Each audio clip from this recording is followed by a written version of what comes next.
Welcome parents. दोस्तों, आज एक ऐसी बीमारी के बारे में बात करूंगा आपसे जो इन दिनों बच्चों के अंदर बहुत ज़्यादा देखने को मिल रही है। पेरेंट्स देखते हैं कि बच्चा ठीक अच्छे से सोया है रात को और सुबह मतलब बहुत जल्दी उनको देखने को मिलता है कि उसके हाथों में छाले, पैरों में छाले, जो डाइपर वाला एरिया है वहाँ पर छाले और मुंह के अंदर छाले। तो ये क्या चीज़ है? सडनली वो लोग घबरा जाते हैं। तो ये जो बीमारी है बच्चों के अंदर, स्पेशली छोटे बच्चों के अंदर, इसे बोलते हैं hand foot mouth disease, HFMD।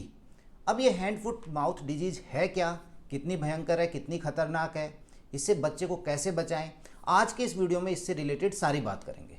लेकिन उससे पहले आप एक चीज़ ज़रूर याद रखें, यदि आपने इस चैनल को सब्सक्राइब नहीं किया है तो प्लीज़ चैनल को सब्सक्राइब कर लें और आपके पास में जो बेल आइकन है इसे दबा करके ऑल को क्लिक जरूर कर लें। तो चलिए दोस्तों, बात करते हैं HFMD, hand foot mouth disease की। देखिए, ये एक माइल्ड कॉन्टेजियस वायरल डिजीज है। तो माइल्ड कॉन्टेजियस वायरल का मतलब है, माइल्ड का मतलब एक हल्की है, माइनर इलनेस है, इससे घबराइए मत, पैनिक होने की ज़रूरत नहीं है, बहुत ज़्यादा चिंता करने की ज़रूरत नहीं है। कॉन्टेजियस का मतलब है कि एक से दूसरे को, person to person, direct contact से उससे फैलती है। और वायरल, ये आप सबको पता है कि इसके लिए जो जिम्मेदार है वो एक वायरस होता है। जैसे हमने कोरोना के अंदर देखा था कि कोविड जो बीमारी थी उसके लिए जिम्मेदार था कोरोना वायरस।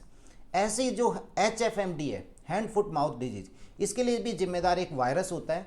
और ये वायरस जो है ये एक एंटीरो वायरस ग्रुप का एक वायरस होता है। मतलब एक ग्रुप है जिसको हम बोलते हैं एंटीरो वायरस। पोलियो का जो वायरस होता है वो भी इसी ग्रुप का होता है, बट ये जो HFMD वाला है ये नॉन पोलियो ग्रुप वाला है, एंटीरो वायरस ग्रुप का एक मेंबर है। और ये ज़्यादातर किसको अफेक्ट करता है?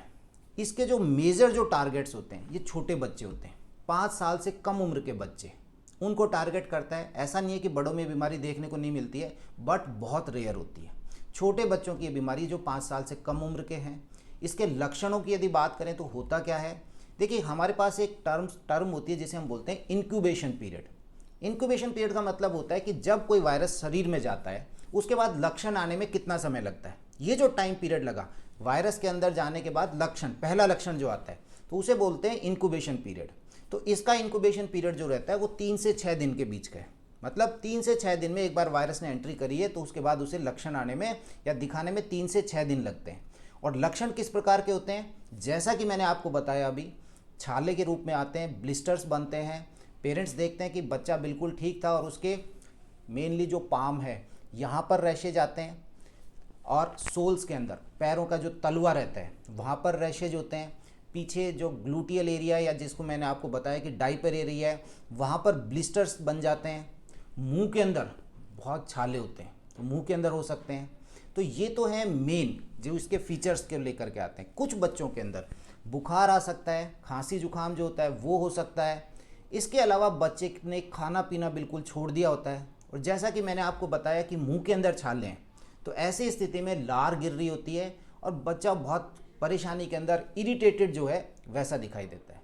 अब बात करते हैं कि ये फैलता कैसे है। जैसा कि मैंने आपको बताया कि ये डायरेक्ट कॉन्टैक्ट से, एक इन्फेक्टेड बच्चा है, उसके पास एक नॉन इन्फेक्टेड बच्चा आ गया है। अब इस बच्चे ने, इन्फेक्टेड बच्चे ने छींक दिया है तो वो रेस्पिरेटरी ड्रॉपलेट्स जो हैं एयर के अंदर हैं, उस बच्चा जो सामने है उसको इन्फेक्ट कर देंगे। या जो बच्चा बिल्कुल सही है उसने उस जो अफेक्टेड बच्चा है जिसको बीमारी है उसको टच कर दिया है, उसके जो वो ब्लिस्टर्स मैंने आपको बताया उनको टच कर दिया है। तो ऐसी स्थिति के अंदर वो जो फ्लूइड का कॉन्टैक्ट है या लार से, तो ऐसी स्थिति के अंदर ये एक से दूसरे बच्चे को फैलता है। बच्चे आपस में खेल रहे हैं, वहाँ पर इन्फेक्शन हो सकता है। स्कूल के अंदर है, वहाँ पर इन्फेक्शन हो सकता है। तो एक बच्चे से दूसरे बच्चे में, दूसरे से तीसरे में, इस तरह से ये लगभग सभी बच्चों को, ऑलमोस्ट जो भी कांटेक्ट में आते हैं उन बच्चों को ये अफेक्ट करता है। अब ये जो ब्लिस्टर्स हैं, क्या इनके अंदर ईचिंग रहती है कि नहीं रहती है? ज़्यादातर केसेस के अंदर इनमें ईचिंग नहीं होती है, लेकिन हाँ ये पेनफुल होते हैं, इनमें दर्द होता है। तो ईचिंग ऐसा नहीं है कि 100 में से 100 बच्चों को नहीं होगी, किसी किसी बच्चे को ईचिंग के साथ में भी प्रेजेंट होते हैं, पर ज़्यादातर जो बच्चे होते हैं उनको ईचिंग नहीं होती है। इसका इलाज क्या है, इससे बचा कैसे जाए? देखिए, इलाज जो है ये एक सेल्फ लिमिटिंग डिजीज है। जैसा मैंने आपको बताया कि माइनर इलनेस है, इससे घबराइए मत, परेशान मत होइए। 5 से 7 दिन में या मैक्सिमम 10 डेज़ के अंदर बच्चा ठीक हो जाता है। यदि मैं बात करूं कि कॉम्प्लिकेशंस की, क्या क्या कॉम्प्लिकेशन हो सकते हैं। तो सबसे बड़ी जो चीज़ है वो होता है डिहाइड्रेशन। मैंने आपको बताया कि मुंह भर देता है बच्चे का छाले से, तो ऐसी स्थिति में बच्चे का ओरल इंटेक कम होता है। तो प्लीज़ पेरेंट्स को जो मैं कहना चाह रहा हूँ कि बच्चे के हाइड्रेशन का ज़रूर ध्यान रखें। जितने भी वायरल इलनेस हैं, इसी की नहीं मैं औरों की भी बात कर रहा हूँ, जो भी वायरल इलनेस है उसमें आप ये ज़रूर ध्यान रखें कि आपके बच्चे के शरीर में पानी की कमी नहीं होनी चाहिए। आप उसको कैसे जज कर सकते हैं, कैसे पहचान सकते हैं? पानी की कमी के लिए आप ये ज़रूर ध्यान रखें कि बच्चे का यूरिन कैसा है, वो पेशाब कैसे जा रहा है, प्रॉपरली पेशाब जा रहा है कि नहीं जा रहा, कहीं बहुत गाढ़ा पेशाब तो नहीं जा रहा है पीले रंग का बिल्कुल, इसका मतलब पानी की कमी आ रही है। आप उसकी जीभ देख सकते हैं, यदि जीभ बच्चे की बिल्कुल ड्राई हो गई है तो ऐसी स्थिति के अंदर घर पे नहीं रहना है। आपको जरा भी लगे कि नहीं बच्चा डिहाइड्रेशन की स्थिति में जा रहा है तो आपको अपने डॉक्टर के संपर्क में रहना है। चाहे कोई सी भी वायरल इलनेस है, आपको अपने डॉक्टर के पास जाकर एक बार बच्चे को एग्जामिन जरूर कराइए। तो जैसा कि सेल्फ लिमिटिंग डिजीज है, लेकिन कुछ कॉम्प्लिकेशंस हो सकते हैं, डिहाइड्रेशन उनमें से एक है। इसके अलावा बहुत रेयर केसेज में कोई वायरल मेनिंजाइटिस हो सकती है, वायरल एनकेफेलाइटिस हो सकती है। तो प्लीज़ अपने डॉक्टर के संपर्क में जरूर रहें। और बच्चों को हाइजीन से रिलेटेड हमने जैसा कि अभी कोविड के टाइम पर देखा है कि उनको हैंड वॉशिंग, ये यहाँ पर भी पूरा काम करेगा। बच्चा खाना खाने से पहले, खाना खाने के बाद में, टॉयलेट जाने के वक्त आप उन्हें समझाइए कि हैंड वॉशिंग का कितना इंपॉर्टेंट रोल है। छींकने का मैंने आपको बताया कि छींकने से ये बीमारी एक से दूसरे बच्चे को फैलेगी, तो आप उसे बताइए कि कोई रुमाल है वहाँ पर उसे छींकना है, या फिर ये वाला जो पार्ट है कि अपने बाजू के ऊपर यदि हाथ में रुमाल नहीं है, सडनली छींक आ गई है तो क्या करना है, यहाँ पर इस तरीके से छींकना है। ये छोटी चीज़ें हैं लेकिन इनका एक बहुत बड़ा रोल है। बच्चे को इन चीज़ के बारे में बताएं और उसे थोड़ा कुछ समय के लिए, जो जैसा मैंने आपको 5 से 6 दिन का बताया पीरियड, तो ऐसी स्थिति में उसे थोड़ा सा अलग रखें, एक से दूसरे बच्चे को वो इन्फेक्ट नहीं करें। एंड पेरेंट्स भी प्लीज़ ध्यान रखें कि ऐसी स्थिति में बच्चे को किस वगैरह नहीं करें। एक बहुत इंपॉर्टेंट बात आपके साथ शेयर करता हूँ इस वायरल इलनेस से रिलेटेड कि ऐसी स्थिति के अंदर कभी भी बच्चे को कोई एस्प्रिन से रिलेटेड दवाई, ऐसी दवाइयाँ जिसमें एस्प्रिन है या ऐसे मिक्स भी आते हैं कई बार, जो यदि उसमें एस्प्रिन सॉल्ट है, तो प्लीज़ ऐसी वायरल इलनेस में ये दवाई का यूज बिल्कुल नहीं करें। मेरा यही कहना है कि ओवर द काउंटर दवाई नहीं ले करके आप अपने डॉक्टर से संपर्क करके फिर लें, क्योंकि एस्प्रिन को यदि वायरल इलनेसेस में यूज किया जाता है तो एक गंभीर बीमारी होने का उसमें खतरा रहता है। फिर एक सवाल जो मेरे से पूछा गया है HFMD से रिलेटेड, क्या यदि आपके घर में पेट्स हैं, पालतू जानवर हैं, तो वहाँ से बच्चे को या बच्चे को उनसे बीमारी हो सकती है? जी नहीं, इंसानों की बीमारी है, बच्चों की बीमारी है, 5 साल से कम उम्र के बच्चों की मेनली बीमारी है।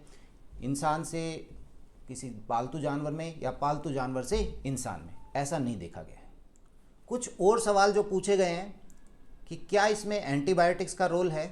देखिए, एंटीबायोटिक्स का रोल नहीं है इसके अंदर, क्योंकि ये एक वायरल डिजीज़ है और वायरल डिजीज़ में ज़्यादातर एंटीबायोटिक्स का रोल नहीं होता है। पर हाँ, आप अपने डॉक्टर के, फिर वापस कह रहा हूँ, उनके संपर्क में रहिएगा। बच्चे के डिहाइड्रेशन वाला जो स्टेटस है उसके ऊपर ध्यान रखनी है। एक सवाल पूछा गया कि इसका कोई वैक्सीन है क्या? जैसे हमने कोविड के अंदर देखा था कि कोरोना के लिए वैक्सीन बन गया था। HFMD से रिलेटेड किसी प्रकार का कोई वैक्सीन नहीं है, लेकिन एक स्टडी है जिसमें ये बताया गया है कि जो बच्चे शुरुआत के 6 महीने तक, अच्छे से सुनिएगा, कि जो बच्चे शुरुआत के 6 महीने तक एक्सक्लूसिव ब्रेस्ट फीडिंग पे रहे, जिन्हें केवल माँ का दूध दिया गया था, जैसा मैं अपने ज़्यादातर वीडियोज़ में आपके साथ शेयर करता हूँ, तो जो एक्सक्लूसिव ब्रेस्ट फीडिंग पे थे शुरुआत के 6 महीने में, उनमें ये बीमारी कम देखने को मिली थी।